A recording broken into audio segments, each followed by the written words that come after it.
intisari atau 5 poin penting dari video pertama, yaitu di lereng Merapi. Untuk poin yang pertama adalah konsolidasi tanah merupakan program Kementerian Agraria dan Tata Ruang Badan Pertanahan Nasional yang berupaya menata kembali penguasaan, pemilikan, penggunaan, dan pemanfaatan tanah.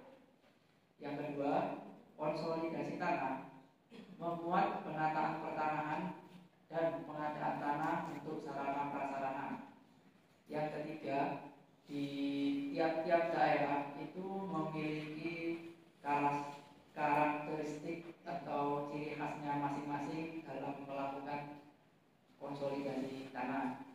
Yang keempat, supervisi dan monitoring sangat perlu dilakukan agar program konsolidasi tanah dapat berjalan dengan baik dan sesuai dengan rencana dalam penataannya. Yang terakhir, yaitu yang kelima, identifikasi subjek dan objek menjadi sebuah kegiatan yang penting untuk menentukan letak dan bentuk bidang tanah serta kepemilikan yang nantinya akan dirancang sesuai penataan ruang dalam konteks konsolidasi tanah. Sekian yang bisa saya sampaikan. Terima kasih. Assalamualaikum warahmatullahi wabarakatuh. Waalaikumsalam. Oke, siapa di antara Anda yang bersedia jadi pembahas video 1? Kita akan bedah dengan teori perilaku sosial. Teori perilaku sosial itu kekuatannya pada perilaku. Perilaku hari ini akan mempengaruhi perilaku masa depan. Dalam rangka apa? Dalam rangka kemajuan, dalam rangka meningkatkan kesejahteraan dan lain-lain. Jadi perilaku hari ini mempengaruhi perilaku masa depan. Itu teori perilaku sosial. Siapa yang bersedia? Nanti tekniknya itu isunya apa, kemudian bedah pihaknya siapa aja, kemudian jelaskan perilakunya. Ada?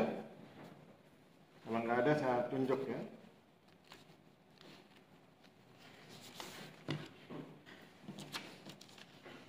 Kalau Muhammad Rahmat Dwipta ya? Benar? MHD Ramadipta. Oh, Ramadipta mana?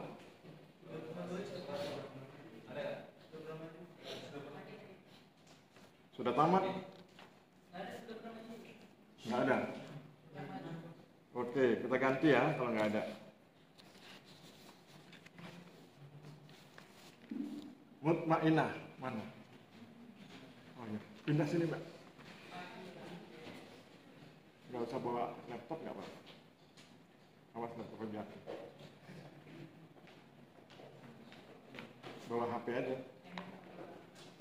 Di HP-mu ada catatannya nggak? Catatannya di laptop atau di HP? Oh ya, terpaksa lah bawa laptopnya. Di sini di depan biar lebih enak. Oke, Mbak Mutmainah. Itu kan ada video 1 ya. Di sini Mbak Mutmainah tulis poin 1 itu karakter masyarakat, konsolidasi tanah, kemudian peran STPN, ekoturisme, optimasi sumber daya. Isu yang mana yang Mbak Mutmainah akan bahas? Oh boleh. Isu yang mana yang mau dibahas? Kan kalau itu terlalu banyak ya, kalau semua terlalu banyak.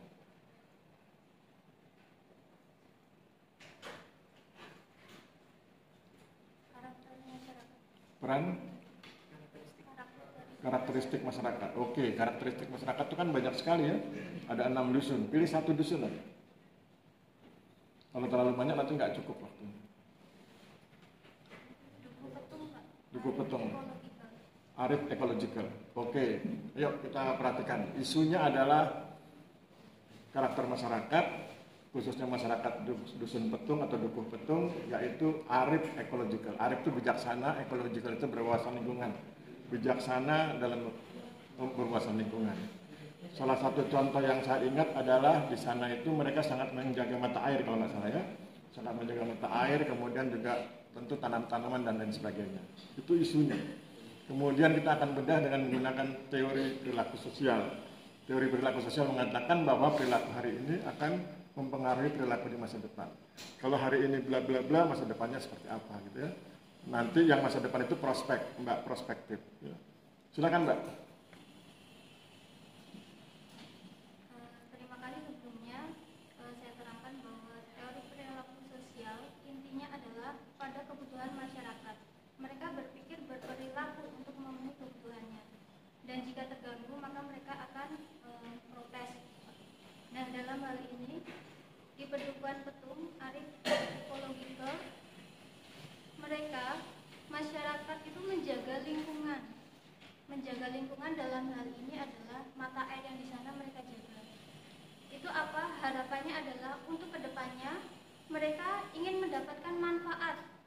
Jika mereka menjaga mata air di sana, maka manfaatnya adalah mata air di sana akan tetap bersih, lingkungan juga tetap terjaga, maka mereka untuk cucu-cucu mereka juga akan mendapatkan manfaat bahwa mata air itu berguna, tidak tercemar dan sebagainya.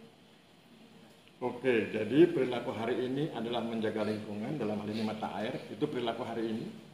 Perilaku masa depan, prospeknya adalah mereka bisa mengoptimasi pemanfaatan lingkungan. Mengoptimasi ya, mengambil manfaat besar dari pemanfaatan lingkungan, mulai dari mata air dan mungkin yang lain. Makanya kemudian kan di wilayah itu dikembangkan ekoturisme ya. Jadi itu, perilaku hari ini menjaga lingkungan akan menentukan perilaku masa depan, yaitu optimasi pemanfaatan lingkungan. Begitu? Saya pikir cukup ya, aplaus buat pembahas satu. Terima kasih. Cukup Mbak Mutmainah, terima kasih. Naskahnya saya kembalikan ke saya. Oke, sekarang kita dengarkan review dari narasumber satu. Silakan Mas. Silakan review. Ini review yang Yang kita bahas. Supaya lebih paham ya. Baik, jadi seperti yang sudah kita bahas sebelumnya, bahwasanya teori perilaku teori perilaku bahwasanya yang kita lakukan di masa kini itu akan berdampak di masa depan. Dalam hal ini terkait menjaga lingkungan, dalam detailnya itu mata air. Apabila kita menjaga mata air dan memanfaatkannya di masa sekarang dengan sebaik-baik mungkin, maka di masa yang akan datang mata air tersebut bisa dimanfaatkan semaksimal mungkin atau sebesar-besar mungkin untuk cucu-cucu kita maupun keturunan-keturunan kita tanpa merusak alam. Mungkin itu bisa saya sampaikan, Pak. Oke. Saya luruskan sedikit ya. Garis bawahi kata perilaku. Jadi perilaku hari ini menjaga lingkungan akan mempengaruhi perilakunya di masa depan. Kalau hari ini dia menjaga lingkungan, perilaku di masa depan dia akan bisa mengoptimasi lingkungan. Jadi tetap harus ada kata perilaku ini supaya kemudian jelas bahwa yang dilakukan adalah membedah isu dengan menggunakan teori perilaku sosial. Saya pikir demikian, aplaus buat narasumber satu. Ya. Kita cancel sebentar ya, tunggu ajan.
Oke, kita lanjutkan. Sekarang kita dengarkan narasumber 2 ya.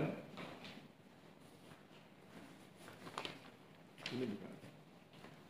Oh, bukan.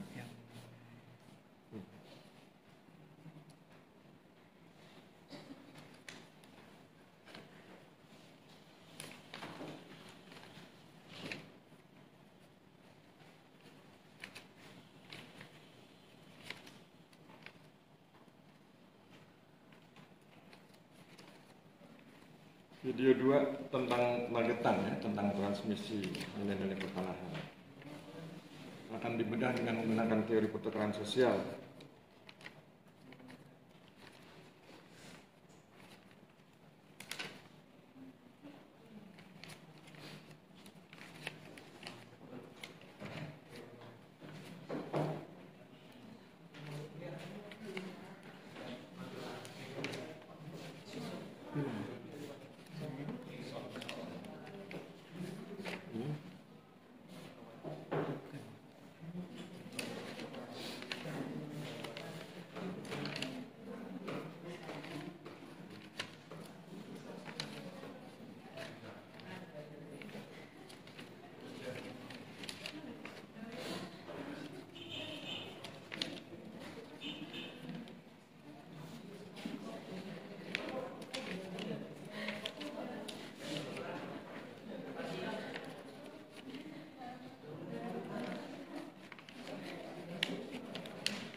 Jadi kamu tutup buah.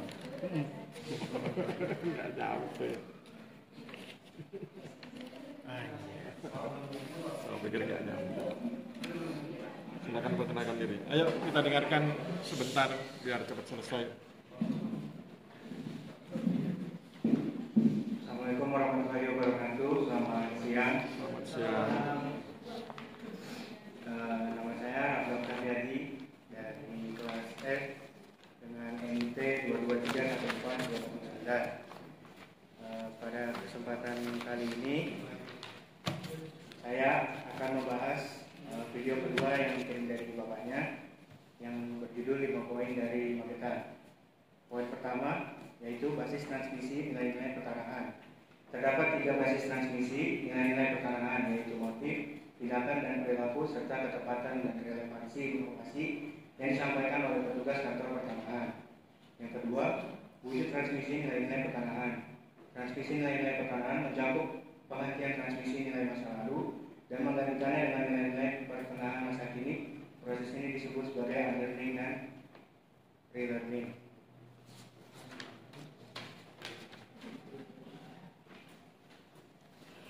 Untuk poin ketiga, yaitu hasil transmisi nilai-nilai pertanahan.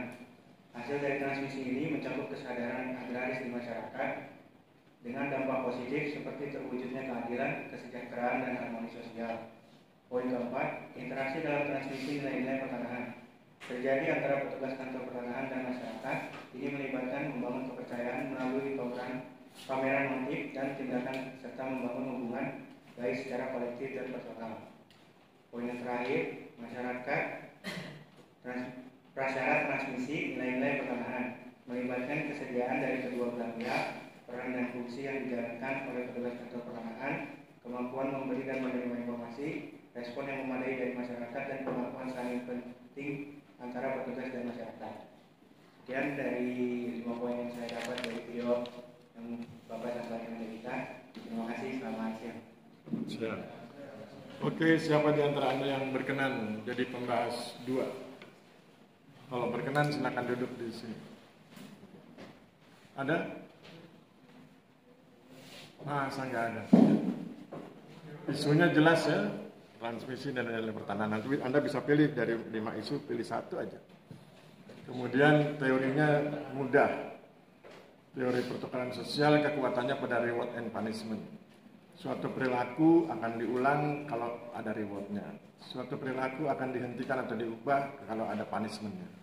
Reward itu hadiah, ganjaran, hal-hal yang baik yang diperoleh. Punishment itu sanksi atau hal-hal yang tidak menyenangkan yang diperoleh.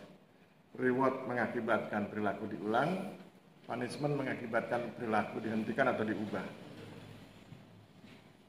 Caranya gampang ya, isunya ditentukan, kemudian dibedah perilakunya, pelakunya, para pihaknya siapa saja, kemudian di pihak A misalnya, di pihak B, A mana yang reward, mana yang punishment, kemudian B mana yang reward, mana perilaku yang diulang, mana perilaku yang diubah, begitu juga pihak yang lain. Begitu caranya, saya pikir mudah itu ya. Ada? Kalau ada, angkat tangan kemudian saya tunjuk. Nggak ada? Oke, kalau gitu harus lihat di sini ya. Oke, kelas F. Siapa yang nomor urutnya 30? Angkat tangan. 30. Ya, Muhammad Fahrezi, betul. Mana? Ya, silakan sini Mbak, Mas.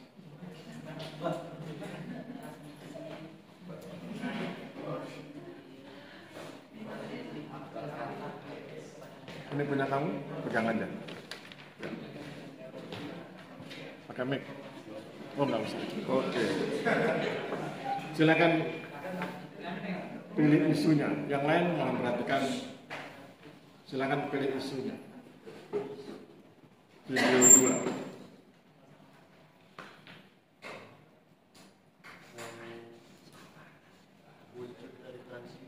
Yang keras suaranya biar kedengaran. Wujud transmisi. Ya, apa yang kau pahami dari wujud transmisi itu? Itu kalau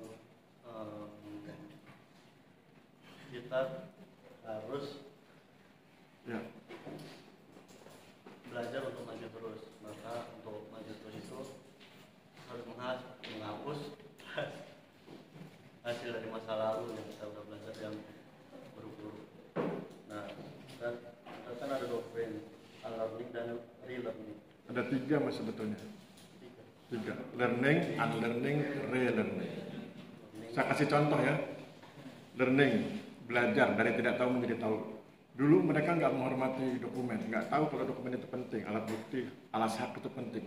Dikasih tahu dan itu kemudian mereka belajar. Itu namanya learning. Unlearning, menghapus hasil belajar masa lalu diganti dengan hasil belajar masa kini. Dulu mereka bikin tanda batas dengan pohon pisang. Kalau pohon pisang buat tanda batas makin lama makin lebar. Sekarang nggak boleh, harus dengan patok, dengan tugu. Itu unlearning, menghapus hasil belajar masa lalu diganti dengan masa belajar, dengan hasil belajar sekarang tugu. Learning sudah, unlearning sudah. Sekarang relearning, penguatan belajar. Sejak dulu mereka sudah paham bahwa segala sesuatu didiskusikan, dimusyawarahkan, dirundingkan. Kan masyarakat kita kan cirinya guyup. Ya? Maka kemudian sekarang diperkuat relearning. Dengan apa? Sekarang kalau bikin pengukuran, disaksikan tetangga batas, disaksikan kan musyawarah itu. Oh batasnya di sini. Asas kontradiktor delimitasi. Itu namanya relearning. Jadi jelas ya, ada unlearning, ada learning, ada relearning. Itu isu yang Anda pilih. Ya? Oke, sekarang bedah dengan teori pertukaran sosial. Teori pertukaran sosial tahu nggak? Teori pertukaran sosial kekuatannya pada reward and punishment. Perilaku akan diulang kalau ada rewardnya. Perilaku akan diubah atau dihentikan kalau ada punishment. Kaitkan itu dengan konteks yang kamu bahas, learning, unlearning, relearning. Bisa? Ambil contoh satu lah yang learning dulu, hasil belajar. Dulu mereka nggak paham dokumen, sekarang mereka paham dokumen. Oke, itu ya, itu isunya. Kemudian tentukan para pihak. Dari mana mereka belajar? Dari petugas kantor pertanahan. Jadi ada 2 pihak, petugas kantor pertanahan dan masyarakat. Oke, ada 2 pihak, petugas kantor pertanahan dan masyarakat. Mereka belajarnya 3. Ada mereka dapat learning, dulu nggak hormat dokumen, sekarang hormat, sekarang paham. Ada unlearning, dulu pakai pisang, sekarang pakai tugu. Dulu musyawarah, sekarang asas kontradiktor delimitasi, relearning. Jadi unlearning, relearning, dan learning itu dilaksanakan oleh 2 pihak, petugas kantor pertanahan dengan masyarakat. Nah sekarang bedah dengan menggunakan teori pertukaran sosial. Kapan saya bantu? Kapan petugas kantor pertanahan mengulang perilakunya dan kapan petugas kantor pertanahan menghentikan perilakunya? Sebaliknya begitu. Kapan masyarakat mengulang perilakunya dan kapan masyarakat menghentikan atau mengubah perilakunya? Kantor pertanahan itu akan mengulang perbuatan tersebut bermanfaat bagi masyarakat. Oke, bermanfaat. Ya. Terus kapan dia menghentikan perilakunya atau mengubah perilakunya? Ketika perbuatan itu sudah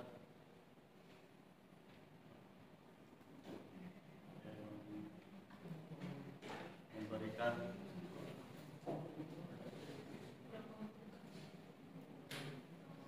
Ayo. Atau kita ubah biar lebih mudah. Bukan masalah manfaat tapi antusias. Bayangkan Anda sedang menghadiri sebuah penyuluhan. Bayangkan ada penyuluhan, ada petugas kantor pertanahan, ada masyarakat. Ya, bayangkan itu supaya lebih mudah. Kapan petugas kantor pertanahan mengulang perilakunya? Kalau dia lihat masyarakatnya antusias. Ketika dia ngomong, mereka antusias. Ketika dia ngomong, mereka paham. Ketika dia ngomong, masyarakat bilang, oh kalau gitu saya ikut Pak. Kalau gitu saya daftar PTSL. Itu kan reward. Perilaku itu akan diulang. Kapan diulang? Hari ini dia sukses seperti itu di desa A, besok dia ulang di desa B, dia ulang lagi di desa. Semua desa dia akan melakukan hal yang sama. Perilakunya diulang-ulang. Kapan perilakunya diubah atau dihentikan? Ketika dia ngomong, dia lihat nggak antusias. Dia ngomong nggak paham. Dia ngomong nggak mau daftar masyarakatnya. Maka kemudian introspeksi. Apanya yang salah? Oh, mungkin tampilannya kurang sopan. Oh, mungkin kalimatnya terlalu tinggi. Bahasanya bahasa kampus, bukan bahasa masyarakat. Terlalu banyak istilah akademis yang disampaikan. Padahal kan harusnya pakai istilah yang mudah dipahami. Kalau perlu dengan bahasa daerah. Nah, kalau itu terjadi, maka itu dihentikan. Perilaku yang kurang sopan, perilaku yang terlalu tinggi bahasanya itu diubah, kemudian menjadi yang lebih baik, yang lebih sesuai. Bahasanya lebih mudah dipahami, kalau perlu menggunakan bahasa daerah, terus kemudian tampilannya lebih sopan. Ya, itu di petugas kantor pertanahan. Ada yang diulang, ada yang diubah. Kenapa diulang? Karena ada reward, masyarakat antusias. Ada yang diubah. Kenapa? Karena masyarakat tidak antusias. Itu di petugas kantor. Bagaimana dengan yang di masyarakat, Mas? Kapan masyarakat mengulang perilakunya?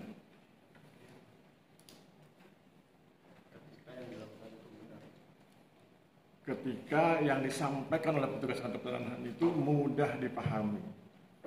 Mudah dipahami, mudah dikerjakan. Hari ini tentang PTSL, oh ya Pak, saya ikut PTSL. Besok tentang sesuatu misalnya RA, oh ya saya ikut. Mudah dipahami, mudah dikerjakan.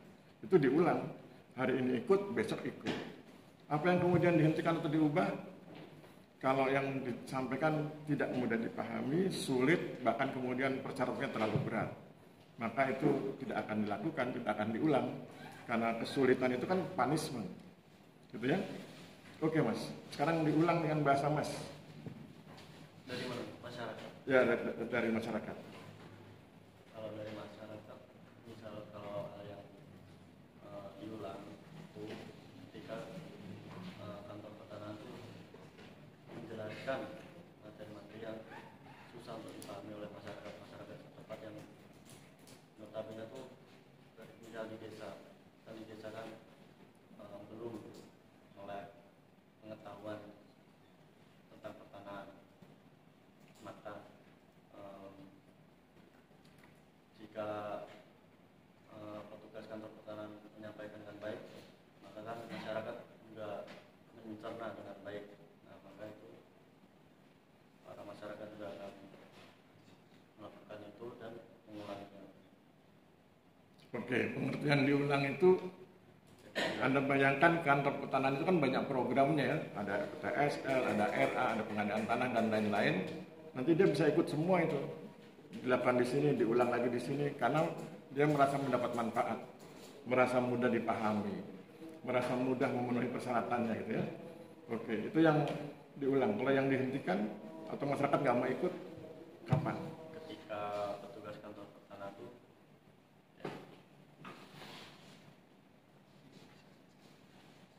menjelaskan tentang program PTSL dengan secara umum. Oke, ya banyak istilah-istilah akademis yang sulit ya.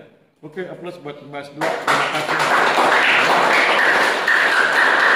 Jadi dari sini Anda belajar bahwa sebetulnya mudah itu. Yang penting Anda serius. Kan kadang-kadang Anda nggak serius ya. Serius, lihat isunya, perkecil isunya, tentukan para pihaknya, kemudian letakkan substansi teorinya di para pihak. Kalau substansi reward and punishment perilaku, letakkan di petugas pertanahan, letakkan di masyarakat, kemudian analisis dengan menggunakan logika. Itu cara mengerjakan cara membedah isu dengan teori sosiologi ya. Oke, sekarang kita dengarkan review dari narasumber kedua. Thank you, Mas. Mau kembali ke sana silakan. Kembali ke markas. Ya. Oke.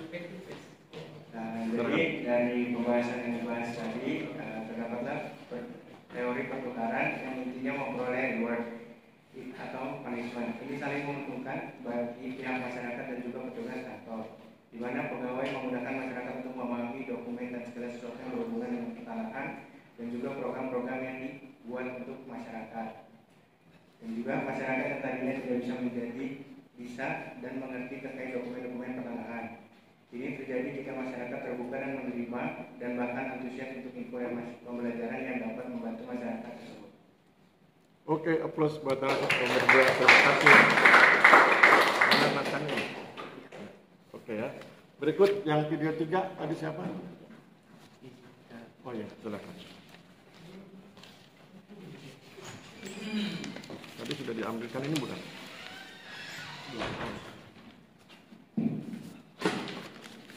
Yuk kita dengarkan narasumber. Assalamualaikum warahmatullahi wabarakatuh. Waalaikumsalam warahmatullahi wabarakatuh.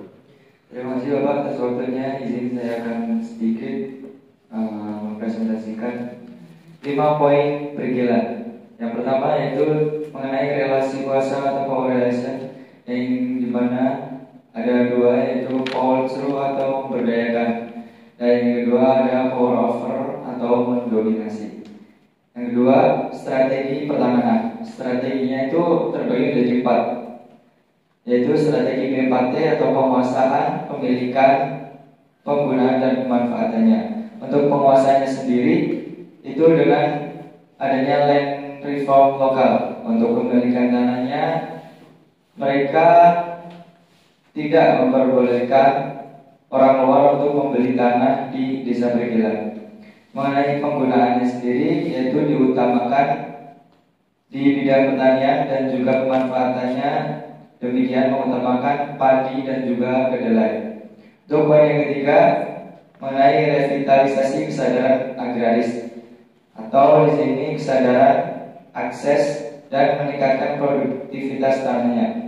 Yang keempat, solidaritas agraris, dan yang kelima, revitalisasi kebudayaan agraris, yang dimana tujuannya untuk memenuhi kebutuhan dan kepentingan stakeholder dalam hal agraris dan mampu mencapai visi dan misi dari pemerintah desa. Sekian Pak. Oke. Siapa di antara Anda yang bersedia jadi pembahas 3? Nggak ada? Nggak ada yang sukarela? Oke ya, kalau nggak ada yang sukarela kita paksa ya. Ada? Nggak ada. Kalau ulul albab, oh jangan, sudah terlalu sering.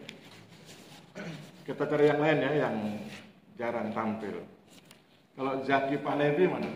Sudah sering? Oh belum. Silakan Mas Zaki. Aplaus buat Zaki. Ini, pegang. Ayo kita dengarkan Mas Zaki ya. Pilih isunya Mas. Itu ada 5 isu. Video 3. Isu yang mana Mas? Saya lebih memilih isu yang strategi pertanahan. Strategi pertanahan yang ada 4 itu ya, yang ada penguasaan, pemilikan, penggunaan, pemanfaatan. Oke, itu isunya strategi pertanahan, kemudian akan dibedah dengan menggunakan teori aksi ya. Teori aksi. Teori aksi kekuatannya pada kesadaran ya, kesadaran subjektif dan kesadaran objektif. Kemudian langkah pertama adalah isu itu Anda tentukan para pihaknya. Ambil contoh isu yang mana, kemudian tentukan para pihaknya. Silakan Mas. Baik Bapak, saya memilih strategi pertanahan sebagai isu, di mana terdapat 2 belah pihak, yaitu masyarakat sebagai subjek. Dua-duanya subjek. Dua-duanya subjek, dan eksternalnya sebagai objek. Yang satu, masyarakat dan siapa? Masyarakat dan petugas pertanahan. Nggak ada petugas pertanahan. Adanya pemerintah desa ya. Pemerintah desa. Jadi ada dua itu subjeknya. Pemerintah desa Pemerintah desa dan masyarakat. Oke, itu para pihaknya. Kemudian bedah dengan teori aksi, Mas. Kapan pemerintah desa bertindak atas kesadaran subjektifnya dan kapan kesadaran objektifnya? Terus sebaliknya, kapan masyarakat bertindak atas kesadaran subjektif dan kapan objektif? Jadi pemerintah desa bertindak sebagai subjektif ketika bidang-bidang tanah yang ada di desa itu terpetakan dengan baik sehingga meminimalisir terjadinya konflik antara pemilik bidang satu dengan bidang yang lainnya. Itu terlalu teknis. Anda kan bicara strategi ya, strategi itu di atasnya teknis. Nanti dari strategi ada taktik, dari taktik baru ada teknis. Itu apa? Strukturnya.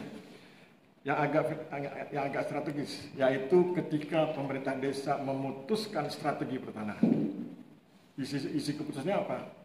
Pemilikan tanah adalah reform lokal, penguasaan tanah adalah reform lokal, pemilikan tanah orang luar nggak boleh beli, penggunaan tanah pertanian, terus pemanfaatan tanah kedelai dan padi. Itu kan strategi pertanahannya ya. Jadi ketika pemerintah desa memutuskan berlakunya strategi pertanahan, itu adalah tindakan pemerintah desa atas kesadaran subjektifnya, karena dia yang memutuskan. Kapan objektifnya? Objektifnya ketika kebijakan yang telah berlaku itu berpengaruh dan bermanfaat bagi masyarakat. Salah. Objektifnya adalah ketika kebijakan yang akan diberlakukan belum diberlakukan.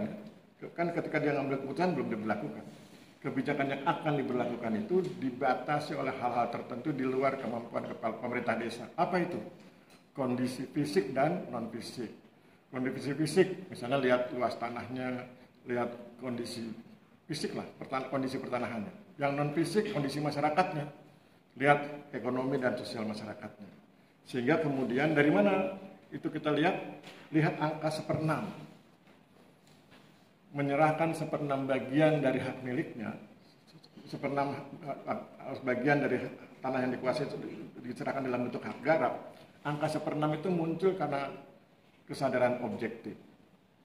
Ya, jadi kesadaran subjektif pemerintah desa itu nampak ketika mereka memutuskan berlakunya strategi pertanahan. Kesadaran objektif pemerintah desa itu nampak ketika mereka mempertimbangkan kondisi fisik dan non fisik yang wujudnya berupa penyebutan angka 1/6 bagian.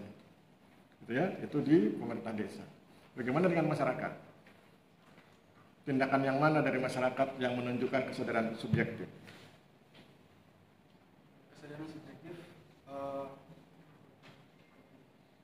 berlaku ketika masyarakat memperoleh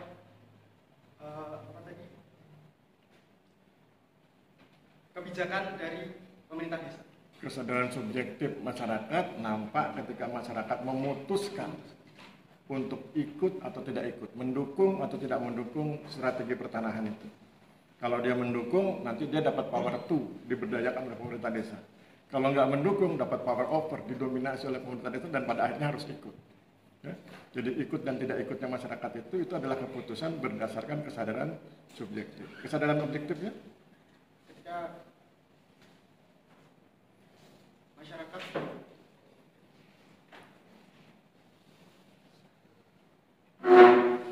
kesadaran objektifnya nampak ketika masyarakat melaksanakan strategi yang dimaksud. Ya? Ada pihak yang harus menyerahkan hak garap, ada pihak yang harus ikut kerja bakti dan lain-lain, bahkan kemudian masyarakat ikut, ya, yang pemilikan tanah, kalau dia mau jual tanah nggak boleh ke orang lain, harus di masyarakat regelan. Ya. Jadi kesadaran objektif nampak ketika masyarakat menerapkan strategi, yang memutuskan strateginya kan pemerintah desa, bukan dia. Tapi untuk ikut dan tidak ikut, dia. Jadi kesadaran subjektif masyarakat nampak ketika masyarakat memutuskan untuk ikut atau tidak ikut, sedangkan kesadaran objektif muncul atau nampak ketika mereka memenuhi ketentuan strategi pertanahan. Pertanyaan menariknya, kalau mereka tidak ikut, gimana Pak Aris? Dia memutuskan untuk tidak ikut. Kalau dia memutuskan untuk tidak ikut, dia akan di power over oleh pemerintah desa dan pada akhirnya akan ikut. Ya, karena ada dua mekanisme ya, power to dan power over. Oke, kalau gitu diulang dengan bahasamu, Mas. Ya. Yang pertama terdapat dua pihak. Ya. Yang pertama pihak pemerintah desa dan yang kedua adalah masyarakat. Ya. Pemerintah desa bertindak sebagai subjek. Bertindak atas kesadaran subjektif. Bertindak atas kesadaran subjek ketika pemerintah itu menerapkan strategi pertanahan, memutuskan untuk memberlakukan strategi pertanahan tersebut. Oke. Dan ketika bertindak selaku objek, bertindak atas kesadaran objektif, ketika pemerintah mendapatkan keterbatasan di mana masyarakat kekurangan lahan sehingga memunculkan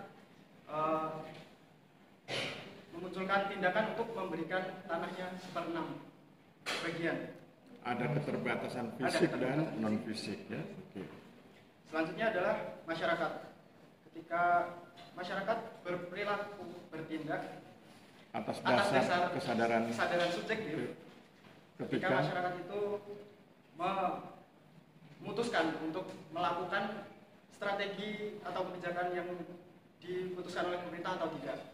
Ya. Dan pemerintah sebagai objektif berpikir jangan lari pemerintah, masyarakat bertindak atas dasar kesadaran objektif ketika masyarakat mengikuti semua ketentuan strategi pertanahan yang ditetapkan oleh pemerintah desa. Oke, aplaus buat Mas juga. Terima kasih.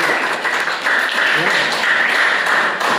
Jadi nanti ketika Anda ujian teksnya begitu, tulisan gitu ya. Karena saya berkali-kali, kan saya sudah 20 tahun nangani sosiologi agraria. Waktu di kelas kayak gini kalimatnya, tapi nanti ketika ujian, ini cerita apa mahasiswa ini? Ngalor ngidul nggak jelas itu ya. Jadi usahakan begitu. Ya. Tentukan isunya, tentukan pihaknya, kemudian letakkan isi teorinya ke dalam para pihak. Tadi dibilang, kesadaran subjektif, kesadaran objektif gitu ya. Oke, sekarang kita dengarkan terakhir review dari narasumber. Baik, untuk review dari saya, inti dari isu yang diangkat yaitu strategi pertanahan dengan menggunakan teori aksi itu terdapat dua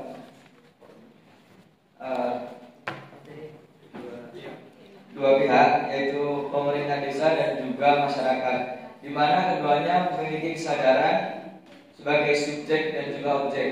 Untuk pemerintah sendiri, ya kesadaran sebagai subjeknya ketika dia memutuskan suatu strategi, dan kesadaran objektifnya ketika dia terbatasi oleh keadaan fisik dan non fisik. Sedangkan di pihak masyarakat, kesadaran subjektifnya ketika dia memutuskan untuk mengikuti atau tidak strategi yang diberikan oleh pemerintah desa, dan kesadaran objektifnya ketika dia melaksanakan apa yang diatur oleh pemerintah desa, dan apabila tidak, dia juga akan didominasi dan ujung-ujungnya dia juga bakal melaksanakan strategi tersebut. Sekian. Oke, terima kasih buat narasumber. Ya, thank you. Sekarang Anda buka WA Group. Lihat PowerPoint pertemuan 5. Kita sudah bahas berkali-kali tentang teori fungsional struktural atau struktural fungsional, tetapi kan baru hari ini kita bahas teori secara detail ya. Jadi Anda bisa bayangkan gaya saya mengajar Anda itu adalah gaya mengajar seorang guru renang. Ya. Kalau seorang guru renang itu kalau ngajar begitu, kasih teorinya sedikit kemudian ceburkan ke kolam. Nanti ada yang ngambang, ada yang tenggelam pelan-pelan nanti ngambang, kalau yang ngambang langsung kemudian diajari gaya. Jadi sesudah Anda berenang di kolam baru diajari, oh ini gaya dada, gaya kupu-kupu dan lain sebagainya. Ya, Anda lihat kita sudah berkali-kali bahas teori struktural fungsional, tapi hari ini baru kita bahas detailnya ya. Anda lihat di slide ketiga. Di slide ketiga itu ada teks teori fungsional struktural atau struktural fungsional yang saya kutip dari George Ritzer. Anda perhatikan kalimatnya tidak ada kata sinergi. Padahal ketika saya mengajar Anda secara lisan, saya bilang ada sinergi, kemudian dari sinergi muncul peran. Ya. Tentukan para pihak, kemudian lihat sinerginya dan Anda bahas peran para pihak untuk memperlihatkan sinerginya. Tapi di teks itu nggak ada sinerginya. Pertanyaannya, apakah yang saya ajarkan ke Anda itu salah? Anda bilang salah ya, sekarang kita lihat. Mari kita lihat teksnya ya, di poin 1. Masyarakat memiliki suatu sistem sosial yang terdiri atas bagian-bagian atau elemen. Berarti itu bicara tentang para pihak yang saling berkaitan dan saling menyatu dalam keseimbangan atau equilibrium. Berarti mereka bekerja sama. Kalau sudah bekerja sama, para pihak bekerja sama, berarti mereka melakukan apa yang disebut dengan istilah sintesa energi atau sinergi. Jadi, meskipun di sini tidak ada kata sinergi, tetapi sebetulnya teori ini memperlihatkan adanya sinergi. Kalau tentang sinergi berarti nanti Anda ngomong, oh peran pihak 1 begini, peran pihak 2 begini, peran pihak 3 begini, dan seterusnya ya. Kemudian itu di teori fungsional struktural. Sekarang kita pindah ke teori konflik. Teori konflik, setiap unsur dalam masyarakat memberi sumbangan bagi terjadinya disintegrasi sosial. Itu di poin 2. Lihat slide ke-11, itu ada tulisan teori konflik. Kemudian saya langsung ajak Anda ke poin 2 dari slide 11. Setiap unsur dalam masyarakat memberi sumbangan bagi terjadinya disintegrasi konflik. Jadi setiap pihak itu berkontribusi dalam terjadinya konflik. Kemudian yang poin ketiga yang menarik.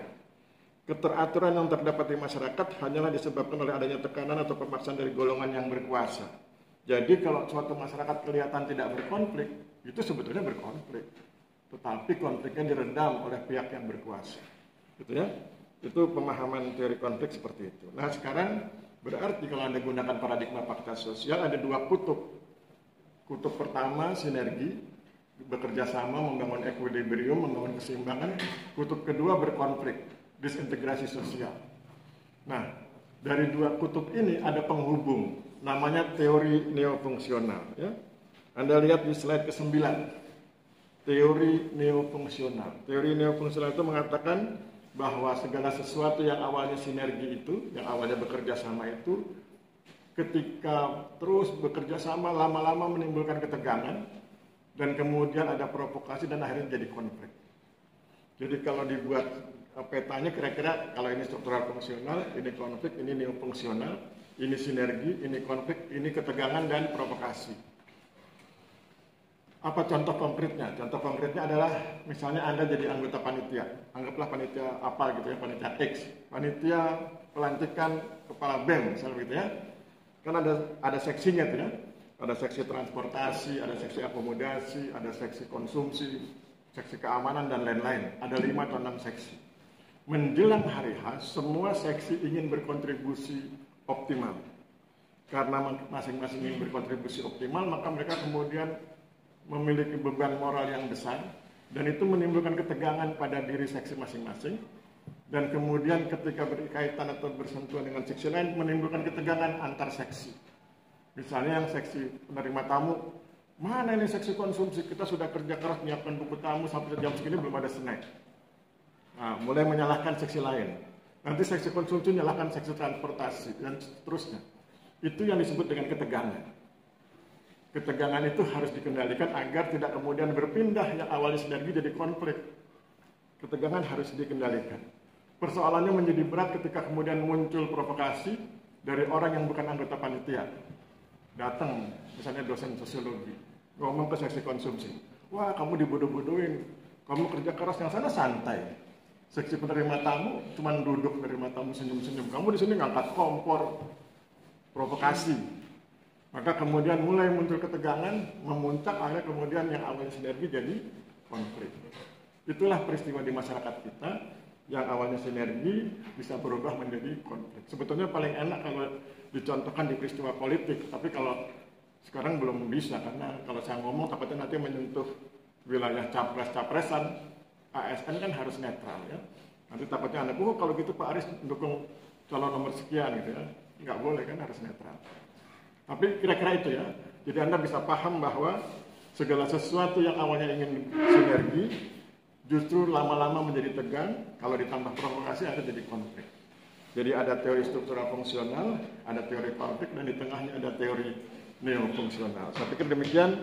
Sebelum kita bubar, siapa di antara Anda yang ingin komentar atau ingin bertanya? Sekarang jam 12.10 menit. Ada? Sudah lapar semua? Sama ya, kita lapar. Ada yang sudah mengantuk di sana? Oke, saya pikir ada? Nggak ada ya? Saya pikir kita akhiri. Terima kasih. Mudah-mudahan nanti pertemuan 6 dan 7 bisa lebih lancar dari hari ini. Saya akhiri. Wabillahi taufiq wal hidayah. Wassalamualaikum warahmatullahi wabarakatuh. Salam sejahtera bagi kita semua. Terima kasih dan selamat siang.